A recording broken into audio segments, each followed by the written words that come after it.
losing hope because you're looking at the circumstance, and your heart is filled and burdened with mistrust for me and the soul. Beloved, let go. Lord, I don't know how to. Please help me. God, I want to let go so badly. You're struggling because you don't trust me. It's true, Lord. Every time I've given grace, it's just trampled on. Now you know how I feel with you and so many of my brides. Not what I wanted to hear, guys. You know when you feel like your kindness is being taken advantage of? And Jesus continued, grace is getting what you don't deserve, and it's always readily available for you. So I need to be readily available for this soul too. Okay, Lord, please help me. My heart hurts so much. I think more than anything, I want this pain to be gone. I'm sorry for opening up the door and coming in agreement with sin. It feels like we're all going through it, and that alone pains me. And as an aside, I had gotten a text from 3 different people within a week who were also feeling like giving up on various things. I had expectations for breakthrough for one soul, but our situation didn't change either.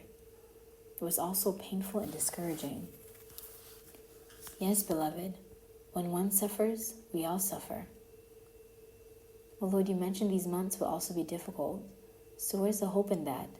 Because for the past 3 years, man, Lord, it has been hard. Well, the difficulty won't always be about the certain area of your life. Beloved, a time is coming very soon where you both will walk together and agree as a team, facing the difficulties together. Hold on tightly to the cross and know that I need everything. Lord, I renounce bitterness. I renounce resentment. I renounce unforgiveness. I renounce depression in Jesus' name. Please give me your peace. Yes, focus, beloved. There's much to pray for, to cover, and to protect. This is not the time to get distracted with your emotions and even the pain of your own sufferings. I need your intercession. Many curses have been released and are landing, and even landing now. Assignments against your nation, your president, against your family, your loved ones, and even ministries, and against my church. I need you to buckle down in prayer and intercession, my beloved sweet one. Look at me. Everything's going to be all right. You're passing through the fire, but you won't be burned. I don't want to see you crying again, my beloved. It pains me too much. If you must cry, cry over the injustice being done to others. Take your tears to prayer and travail for the sake of others. I wanted to speak to you about Abel. What is the significance of Abel in the story, you ask? It's very important for this hour. There are many lessons my brides can learn from it, can be encouraged and equipped. Genesis 4:1-15. Adam knew Eve, his wife. She conceived and bore Cain and said, I've acquired a man from the Lord. Then she bore again, this time his brother Abel. Now Abel was a keeper of sheep, but Cain was a tiller of the ground. And in the process of time it came to pass that Cain brought an offering of fruit off the ground to the Lord. Abel brought of the firstborn of his flock and of their fat. And the Lord respected Abel and his offering, but he did not respect Cain and his offering. And Cain was very angry, and his countenance fell. So the Lord said to Cain, Why are you angry? Why has your countenance fallen? If you do well, will you not be accepted? If you do not do well, sin lies at the door, and the desire is for you, but you shall rule over it. Now Cain talked with Abel his brother, and it came to pass when they were in the field that Cain rose up against Abel his brother and killed him. Then the Lord said to Cain, Where is Abel your brother? He said, I don't know. Am I my brother's keeper? And he said, What have you done? The voice of your brother's blood cries out to me from the ground. So now you are cursed from the earth, which has opened its mouth to receive your brother's blood from your hand.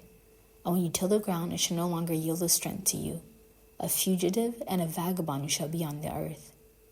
Cain said to the Lord, My punishment is greater than I can bear. Surely you have driven me out of this day from the face of the ground. I shall be hidden from your face. I shall be a fugitive and a vagabond on the earth, and it will happen that anyone who finds me will kill me. And the Lord said to him, Therefore whoever kills Cain, his vengeance shall be taken on him sevenfold. And the Lord set a mark on Cain, lest anyone find him and should kill him. Jesus continued, Abel's first fruits was pleasing to me, and his life was a living sacrifice, a sweet aroma to me. I chose him to be a shepherd, to foreshadow me, the true shepherd. He tenderly, meekly, and diligently took care of his flock. A wonderful overseer he was of all that I gave him to steward.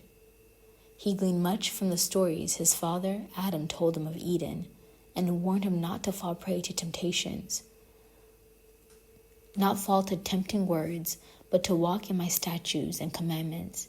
He relished and heeded every instruction given to him by his parents. With childlike simplicity, walked in faith.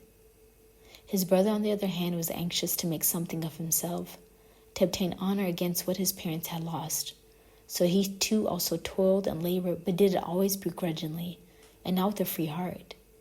He gave his sacrifice out of obligation, and Abel gave me his sacrifice out of love and appreciation. Therefore, that is why he gave me the best of his first fruits. Cain, on the other hand, did it so sparingly, and when he knew that I had rather favored Abel's sacrifice, because it was only done correctly, but the right intent and motive, jealousy and anger grew in his heart. These were seeds planted long ago, because as a stain of sin, as both brothers grew, he noticed Abel's simplicity in communing with me, and the free heart that he had in doing all things, not for any honor or approval, but doing it for me. Cain finally had enough, as the thought had now become full-blown sin in his heart that led to death. In his death, Abel's blood cried out for justice, for the injustice rendered to him. But when I was met with injustice, free of any sin or offense, my words, my blood cried out for mercy. Do you see now the relevancy? Many of you have been met and will meet with injustice by the closest ones to you, a sibling, a spouse, a family member, a close friend, or even a fellow Christian brother or sister. The pain of any form of injustice hurts, but so much deeper is the pain when it's someone you trust, someone you love, someone you expect to rather love and protect you to be the cause of an injurious wound that rather feels like death. Sometimes when injustice occurs, we're living in a time where people are easily turning on one another in various ways, through slander, accusations, murdering another's character, allowing jealousy and envy to take a foothold, and leading many to even senseless killings because of it. So far has the depravity of sin gone in this generation.